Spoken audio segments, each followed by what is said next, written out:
İlimiz genelinde toplam 41 bin konutun inşası şu an fiilen devam ediyor. Bunların yaklaşık 6550 tanesi kırsal konut, yani köyde yaşayan vatandaşlarımız için yapılan müstakil konutlardan. Geri kalanları da ilçe ve il merkezinde yapılan toplu konutlar şeklinde. Özellikle merkezde yoğunlaştığı iki bölge var, İndere ve Örenli bölgesi.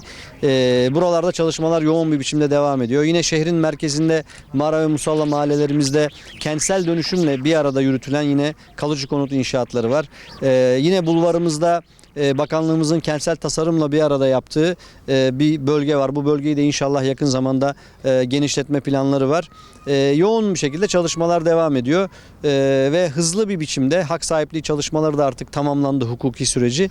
Büyüklerimizin, Sayın Cumhurbaşkanımızın, İçişleri Bakanımızın talimatlarıyla da inşallah yakın zamanda dağıtımlarla ilgili, kurallarla ilgili çalışmalar da başlayacaktır. Genel olarak ilimizde inşaatların yürüyüşüyle ilgili, ilerleyişiyle ilgili önemli bir problemimiz yok.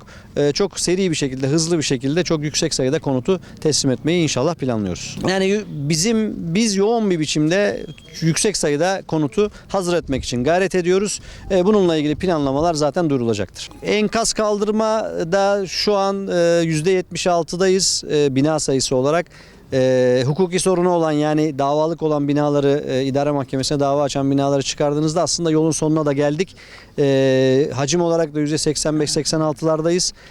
Eğer müteahhitlerin herhangi bir ihmali olursa, yani gerektiği gibi enkazı kaldırmamak, yıkılan binayı kaldırmamak gibi, bununla ilgili de denetim mekanizmalarımız var. Gerekli tedbiri alıp müteahhitlere gereğini yaptırıyoruz.